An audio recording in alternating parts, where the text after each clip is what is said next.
정시가 더 어려워졌고 서울권은 더 경쟁이 치열해졌고 특히 이과 경쟁이 더더욱 치열해졌고 그거 어떻게 대학 좀 편하게 갈 방법은 없나요? 지금 수시 지원이 이제 끝났단 말이죠. 엄청난 변화가 있는 걸로 제가 알고 있거든요. 왜냐면 입시 제도 자체가 많이 바뀌었기도 하고 가장 큰 변화가 뭐죠? 꼭 알아야 되는 거. 일단 금년도 정시 경쟁이 좀 예년보다는 더 치열해질 것 같다. 서울권의 학생들이 더 몰렸습니다. 지난해보다. 그만큼 떨어지는 학생이 많다는 얘기가 되죠. 그럼 그 학생들이 갈 수 있는 곳은 서울권 소재 정시에 또 원서를 낼 것이다라는 거. 그렇다면은 서울권 소재 대학에 들어가기가 정시가 만만치 않을 것이다. 그다음에 두 번째가 이과 학생들이 지금 현재 많이 늘었습니다. 금년도에는 이과 학생이 거의 절반에 이제 육박을 했고 과거 10년 전에는 이과 학생들이 한 40% 정도밖에 안 되다 보니까 이과가 대학 들어가기가 사실상은 더 수월해졌던 거죠. 그런데 금년도에는 인문계의 평균 그 서울권의 경쟁률은 보면 한 15대 1인데 자연계의 서울권 소재대 경쟁률은 18대 1까지 올라갔죠. 인문계는 15대 1, 자연계는 18대 1이니까 벌써 자연계의 탈락자가 많다는 얘기가 되고 자연계가 지금 현재 지원자 그 횟수 기준으로 놓고 봤을 때 26만 8천 명대 학생들이 좀 떨어지는 걸로 되어 있는 거고 이걸 수시 지원 횟수 한 6회 정도 기준으로 놓고 보면은 거의 한 5만 명 가까운 학생대가 지금 이제 수시에서 탈락을 하고 또 이 학생들이 그대로 또 정시에 인서울권 소재 대학의 또 정시 지원 패턴이 그대로 나타날 거기 때문에 이과 학생들의 금년도 정시 경쟁도 굉장히 좀 치열해질 것이다. 또 이렇게 예상을 할 수가 있습니다. 아니, 대표님 그러면은 대학 가기 더 어려워졌네요. 금년도 또 수시 지원에서 학교 내신 성적이 좋은 학생들이 지원하는 분야가 이제 학생부 교과 전형인데 학생부 교과 전형의 경쟁률은 떨어졌고 지원자 수가 줄어들었습니다. 대신에 학생부 종합전형하고 논술전형이 거의 한 지원자 수 규모로 봤을 때는 한 3만 명 정도가 더 늘어나 있기 때문에 3만 명 엄청 큰데. 학생부 종합전형과 논술전형에 원서를 냈던 학생들의 특징은 뭐냐면은 대체적으로 상향 지원 패턴으로 봐야 되죠. 네네. 그러면은 정시에서도 굳이 뭐 하향 지원을 해서 정시에 반드시 합격하겠다라는 어떤 심리보다는 정시에서도 본인의 목표라는 대학에 반드시 들어가겠다라는 어떤 그 심리가 이번 수시 지원 패턴에서도 나타났다. 그래서 학생부 종합전형과 논술전형이 대거 늘어나는 상황으로 놓고 봤을 때는 정시에서도 뭐 하향 지원이라든지 뭐 목표 수준을 크게 낮추어서 원서를 낼 가능성은 조금 줄어들 것이다. 그러면 주요 대학과 상위권 대학 중에서도 문과보다는 이과 대학 경쟁이 더 치열해질 가능성이 높은 현재 패턴으로 드러나 있다 이렇게 볼 수 있습니다. 아, 그럼 전반적인 패턴을 말씀해 주셨는데 정시가 더 어려워졌고 서울권은 더 경쟁이 치열해졌고 특히 이과 경쟁이 더더욱 치열해졌고 그럼 어떻게 대학 좀 편하게 갈 방법은 없나요? 이제 최악의 상황을 대비를 해야겠죠. 그 최악의 상황이 뭐냐면은 본인의 수시 원서 6군데 대학에서 대부분 지금은 한두 개 정도는 붙겠지라고 심리를 가지고 있겠죠. 하지만 그 전체가 다 떨어졌을 때가 이제 최악의 상황을 놓고 봤을 때 그만큼 금년도 그 수능 남아있는 기간이 대단히 중요하다. 그래서 지금 현재 학교 분위기가 수시에만 올인한 학생들도 있고 좀 어수선한 분위기 얘기도 나오지만은 어쨌든 정말 정시에 올인을 해야 되는 학생들이 대부분들일 텐데 그런 학생들을 위해서라도 어떤 학교 내에서 어떤 분위기를 잡아준다라든지 면학 분위기 조성이 돼야 된다라든지 또 본인 스스로도 어떤 그 허비하는 시간이 없도록 정말 그 어느 해보다 정시에 집중하는 어떤 그 공부가 정말 중요하다 이렇게 봐야 되고 정시는 정말 만만치 않을 것이다 올해가 이렇게 봐야 됩니다. 학생 여러분들 들으셨죠? 이 영상 끝나면은 바로 공부 시작하셔야 될 것 같습니다. 지금 만만치 않으니까 대비를 잘 해야 된다. 특히 정시. 또 많은 전문가들이 올해 수능이 쉽지 않을 거라고 예상을 하고 있기 때문에 준비를 잘 해야 될 것 같은데요. 그러면 대표님 지금 교과 전형, 이제 종합 전형, 뭐 논술 전형 중에 교과 전형이 좀 이제 지원이 좀 덜 한 거잖아요, 학생들이. 그러면 교과 전형은 좀 쉬워졌다고 봐도 되나요? 크게 쉬워졌다 이렇게 볼 수는 없지만은 지원자 수가 좀 줄어들었기 때문에 아무래도 학교 내신 성적을 정말 잘 관리해 놓았던 학생들은 금년도가 아무래도 합격의 횟수라든지 이런 부분들이 조금 더 늘어나고 유리해질 가능성은 있어졌다 이렇게 일단 해석은 해야 됩니다. 그만큼 학교 내신을 잘 관리했던 학생들에게는 금년도 수시는 좀 유리하게 좀 돌아가는 어떤 형국이다 이렇게 봐야 됩니다. 근데 뭐 내신 지금 다시 돌이킬 수가 없으니까 네, 지금 죽으나 사나 그러니까 공부를 영상 끝나자마자 바로 열심히 시작하셔야 될 것 같습니다. 자, 그러면은 이과생이 경쟁이 엄청나게 치열해진 이유가 지난 입시 데이터를 보면은 이과 위주로 돌아가고 있잖아요. 그러다 보니까 이과 쏠림이 더 심해진 거고 그게 이제 원인이라고 봐야 되겠죠. 수능이 아무래도 이과가 유리해졌다라는 게 통합 수능에서 이제 확인이 된 거고 뭐 이게 사실 뭐 갑자기 통합 수능이 바뀌어져서 이렇게 됐다라기보다는 전반적으로 대세적 흐름이 이과를 가야 된다는 분위기가 조성이 되어졌고 그다음에 약대 선발이 또 지난해부터 또 들어온 거죠. 그러니까 괜찮은 대학, 갈만한 학과가 졸업 후에도 좀 유망한 학과가 대부분들은 좀 이과에 편성이 되어져 있고, 맞아요. 그리고 또 뭐 이제는 정시에서도 이과에서 문과로 넘어온다라고 얘기하니까 이과의 선택지가 그만큼 넓어졌다는 얘기가 되죠. 네네. 그만큼 수가 늘어났다.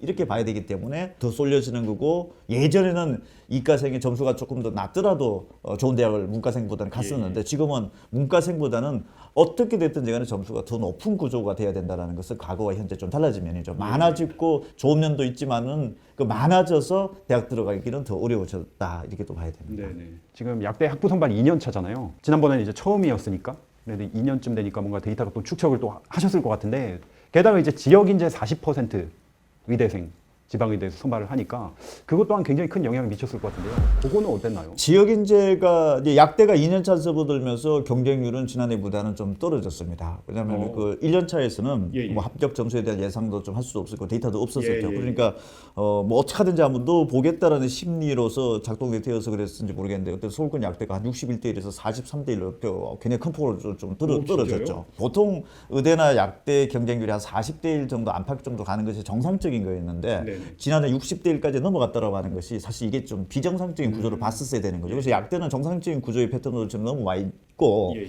지역 인재 40%를 금년도부터 의무적으로 선발을 해야 되는 거죠. 예. 여기에서 그럼 서울 학생들이 학교 내신 성적이 좋은 학생들이 지방권 의약학계를 원서를 냈느냐 안 냈느냐를 놓고 봤을 때는 크게 지방권으로 내려가진 않았다. 지역 인재 40%가 됐을 때 서울 수도권 지방으로 나눠놓고 보면은 서울의 경쟁률은 떨어졌고 수도권의 경쟁률은 크게 올라갔고 지방권 소재대학의 경쟁률이 낮아진 패턴으로 나타났습니다. 그러면 서울권 경쟁률이 한 45대 1, 44대 1 거의 비슷했고, 예, 예. 그 다음에 그 수도권 경쟁률이 의대가 한 135대 1에서 한 142대 1. 그 다음에 지방권이 한 24대 1에서 21대 1. 서울 학생은 지방에 내려가기가 부담스러웠고, 왜 지역 인재 40% 지방 학생들 다 뽑으니까 네네. 서울 수도권 학생들은 안 뽑을 것이다. 예. 그래서 원서를 주저했고, 지방에 있는 학생들 중에서 우수한 학생들은 서울에 원서 내기가 만만치 않았을 것이다라는 예, 거. 예. 서울 학생들은 안 내려고 그쪽 지역에 머물러서 원서를 내는 패턴으로 나타나지 않겠느냐. 오히려 내가 있는 지역에서 원서를 내는 것이 유리할 것이다. 이렇게 해서 주저했고, 그럼 가운데 몰려있는 수도권 대학은 서울권 학생들이 다소 낮춰서 지원한 곳은 수도권 정도. 예, 예. 또 지방권 학생들은 서울까지 가기에는 굉장히 부담스러우고 서울 학생 다 몰렸을 것을 보니까 수도권. 네. 그래서 지역 인재 40% 전역이 나은 결과는 어떻게 보면 풍선 효과를 낳았고, 예. 그 반사이익으로서 수도권 소재 의약학 대학들이 네. 경쟁률이 크게 올라갔다, 이렇게 볼 수가 있는 거고, 그럼 이 정시 패턴으로 놓고 봤을 때는 예, 예. 이제 정시에서는 대체적으로 40% 수시 전형에서 뽑는다라고 보면은 네. 일부 학생들이 서울 수도권 학생들이 지방에 내려갈 가능성이 충분히 있는 거죠. 그래서 수시와 정시의 패턴은 좀 크게 달라질 것이다. 그래서 서울 수도권 학생들이 지방에 내려가는 것을 주저했다라면 정시에서 내려갈 가능성이 높아졌고, 지방권 소재 학생들도 수능 점수 결과에 따라서 서울권으로 좀 원서를 낸다라든지 이런 어떤 서로의 어떤 그 예, 예. 크로스되는 현상들은 좀 벌어질 거로 보여집니다. 아, 이게 그럴 수밖에 없겠네요. 진짜 지역인데 40% 뽑는다고 하니까 지방학생 글로 더 몰리고, 서울은 또 그 피하니까 서울로 더 몰리고. 결과적으로 보면은 이렇게 뭐 수도권은 쏠림 현상을 보는데 지역 인재 40% 전형이 그러면 지방 대학의 어떤 의학학 계열의 어떤 그 기억을 했느냐 안 했느냐 놓고 봤을 때는 어떻게 보면은 서로의 차단, 이렇게 어떤 예, 장벽을 예. 만들어 놓은 것이지, 결과적으로 이런 어떤 그 지원 결과의 패턴의 결과상을 놓고 봤을 때 지역 인재 40% 전형이 이게 꼭 바람직한 정책인가에 대해서는 한 번은 짚어볼 만한 대목이지 않을까 싶습니다. 오히려 수도권 의대로만, 왜냐면 이게 그 같이 겹치는 영역일 수 그렇죠. 있잖아요. 그래서 이런 어떤 뭐 정책을 하시는 뭐 국회라든지 이런 쪽에 관련되신 분들은 아마 이런 데이터들을 앞으로 좀 결과 데이터를 좀 분석을 해가면서 어떤 네네네. 그 정책적인 걸 좀 탄력적으로 좀 해보는 게 어떨까 싶은 생각도 듭니다. 아니, 대표님, 이거 입시 분석을 하시는 것도 중요한데 대표님 국회를 가셔야 되는 거 아닙니까? 대한민국 학부모님들과 학생들을 위해서, 농담이었고요. 너무 부담 안 가지셔도 되겠습니다. 근데 중요한 거는 그럼 의대 지망한 학생들이 수시의 어떤 패턴과 정시 패턴은 완전히 다르기 때문에 수시에서 나온 어떤 패턴을 가지고 정시를 그대로 지원하면은 또 안 되겠어요.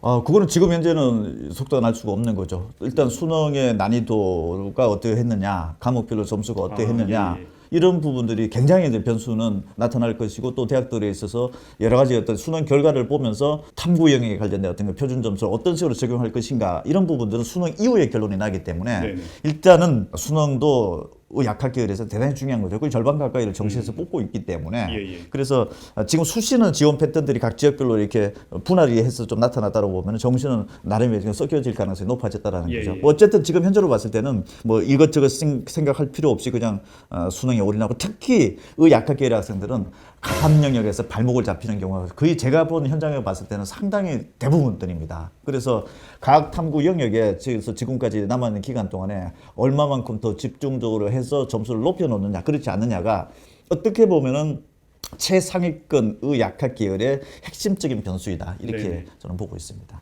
아, 과탐의 중요성을 또 이렇게 말씀해 주셨는데 과탐이 좀 어떤 그 대학 입시에 있어서 결과를 좀 방향을 가르는 과목이 될 수 있다는. 그래서 뭐 수학이나 기존 국어 점수는 정상적으로 나오는데 네. 이게 다 1등급이 늘고 100분위 점수 98점 이상 정도대로 나타나는데 가탐이 갑자기 뭐 한 2등급에서 5등급까지 나오는 경우들도 대부분 많습니다. 네. 그래서 재수학원에 들어와서 다시 공부하는 어떤 그 의대 지망생들 보면은 대체적으로 가탐 영역에서 뭔가 좀 펑크가 났던 그 경우가 많습니다. 그래서 네. 이런 부분들을 경험적으로 말씀을 드리는 거니까 지금 남아있는 기간 동안 이과 학생들은 이런 부분들 정말 거의 다 맞는다라는 심리로 공부를 해야 되는 것이 탐구 영역인데 네네. 그런 면들을 지금부터라도 잘 체크를 하는 것이 정말 중요합니다. 정시 패턴도 좀 예측 가능하신가요? 일단은 정시는 조금 지켜봐야 될 게 이번 통합수능 2년차가 어떻게 되는지를 좀 봐야 될 거고 예. 수능 결과가 나타나게 되면 대학들이 이제 움직임들이 이제 있습니다. 가장 예. 본격적인 움직임들은 이제 탐구 영역에서 점수를 어떻게 사실 변환 표준 점수라고 그러죠. 그런 부분들을 어떻게 적용할 것인지와 그다음에 뭐 이과에서 문과의 또 교차 지원의 폭이 지난해보다 더 커질 수도 있다라든지 아니면은 지금 이번 점수차로 놓고 봤을 때는 조금 약화될 수도 있을 것이다라든지 이런 전망치들이 11월 17일 수능 이후 그다음에 실제 채점 결과 저는 계속 단계별로 이제 저희들도 조사를 하고 발표를 하고 그럴 텐데 일단 그런 부분들이 나타나야 현재로서는 이제 뭐 예측이 될 텐데 지금 현재로 봤을 때는 어쨌든 제가 봤을 때는 수시 지원 패턴으로 놓고 봤을 때는 금년도 정시가 상위권 학생들에게는 뭐 정시 규모가 확대되어서 유리한 면들도 분명히 있지만 굉장히 치열해질 것이다. 더 몰려지고 있기 때문에 쉬운 게 하나도 없네요, 대표님. 대학 가기 왜 이렇게 어려워진 걸까요?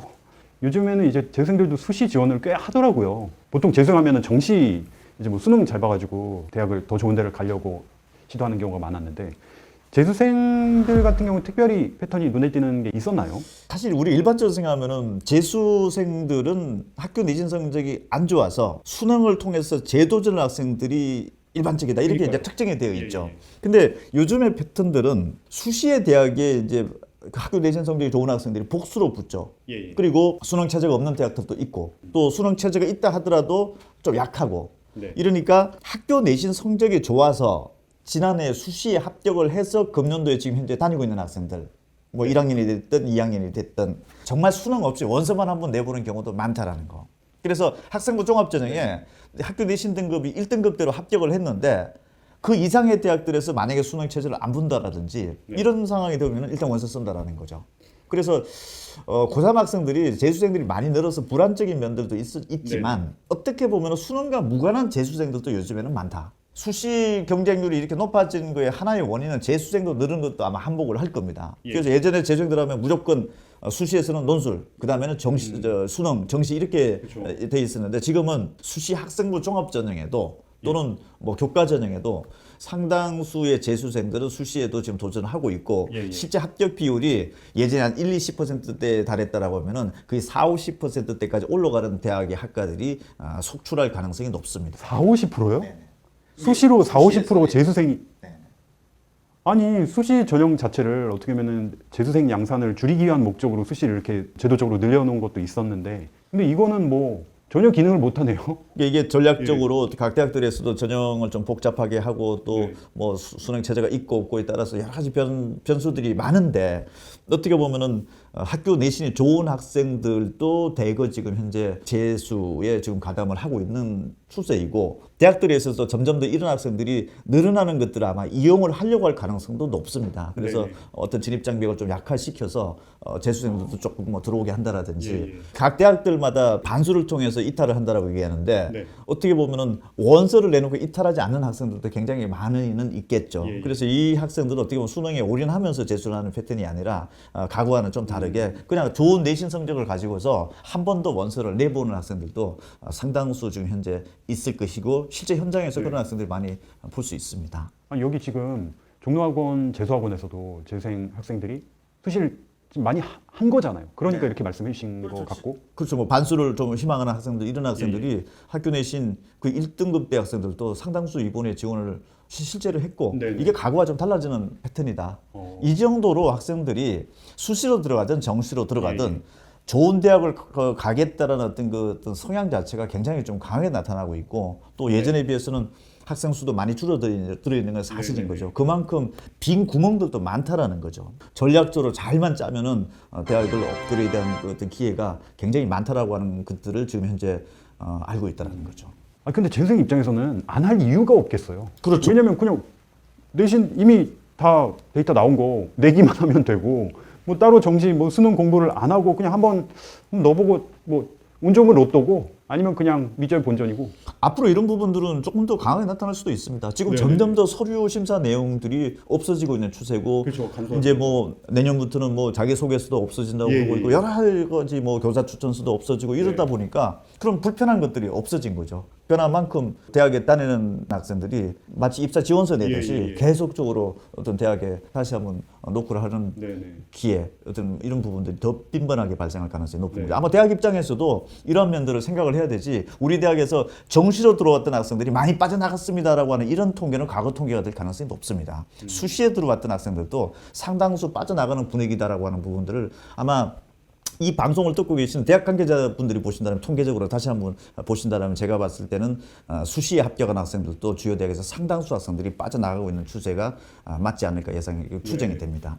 아 그러면 앞으로 재생이 더 폭증할 수도 있겠어요. 그렇죠. 실질적으로 수능을 통해서 정시가 늘어났기 때문에 재수생이 늘어났다라고 하는 부분이 일부 상황에 분명히 있습니다. 그런데 지금 그와 무관하게 어떻게 보면 수시가 이런 경우에서 또 확대되면 될수록 내신 성적이 괜찮은 학생들이 대학에 도미노식으로서 빠져나오고 재입학하고 이런 학생들이 숫자가 과거보다는 훨씬 더 많아질 가능성도 배제할 수 없는 거죠. 노력 없이 그냥 과거에 이미 확보된 데이터를 가지고서 계속적인 재노크라는 상황인 거니까, 이거는 어떻게 보면은 수시가 늘어나고 정시가 늘어나에 따라서 재수생이 늘었다 안 늘었다 이런 부분들을 딱 특정하기는 대단히 어렵다는 거예요. 그래서 지금도 정시가 늘어났기 때문에 재수생들이 늘어났다라고 하는 일반화된 공식은 어떻게 보면 과거에 단순한 통계적인 어떤 근거 없이 이렇게 추정을 했을 가능성이 높고, 지금 주요 대학들에서 상위권 대학들에서도 거의 1000명대 학생들이 지금 빠져나가고 있는 상황에서 몇 년을 들여다보면은 과연 정시로 들어온 학생들이 저렇게 다 빠져나갔을 것인가, 이거를 어떤 특정 대학의 특정 사례를 가지고서 일반화할 수 있는 상황은 제가 봤을 때 분명히 아닌 단계로 넘어가 있다는 거. 어떻게 보면 이 상황에서는 1, 2등급 대학생들이 만약에 수시가 이렇게 확대되어진 과거처럼 거의 한 90%까지 확대되어진 상황이라면 계속적으로 원서를 낼 수밖에 없는 상황이 되는 거죠. 대표님과 같이 방송하면서 이번에 또 느끼는 점은, 이거를 당연히 이제 학생 학부모님들도 열심히 보셔야 되지만 꼭 알아야 되는 그런 정보이긴 한데, 이거 교육 당국에서 이 방송 봐야 될 것 같은데 예측을 못 하고 있는 것 같아요. 제가 아무리 봐도. 꼭 무슨 뭐 정시로 대학 들어가면은 이게 역전의 이게 긍정적인 면도 있는데, 제가 또 수시가 됐든 정시가 됐든 어느 쪽에 가면 사교육이 유리할까 불리할까라고 하는 부분, 사실 그 관계도 특정할 수가 없습니다. 정시가 늘어나면 뭐 사교육이 더 늘어날 것이, 학원이 더 좋아질 것이다. 어쨌든 대학은 수시로 가든 정시로 가든 이 경쟁 체계 상대평가가 불가피한 거기 때문에 목표하는 대학에 떨어진 학생이 많으면 많을수록 사교육을 이루는데 의존도는 높아질 수밖에 없는 거죠. 지금 상황은 목표 대학 수준이 수험생과 학부모들로 하여금 굉장히 높아졌다. 목표 대학 자체가. 예전에 이 정도 하면 충분히 대학을 다녔던 학생들도 수시가 됐든 정시가 됐든 모두 다 지금 현재 상위권 대학으로 업그레이드 시키려고 하는 부분들이 지금 확연해졌다. 이건 분명한 사실인 것 같습니다.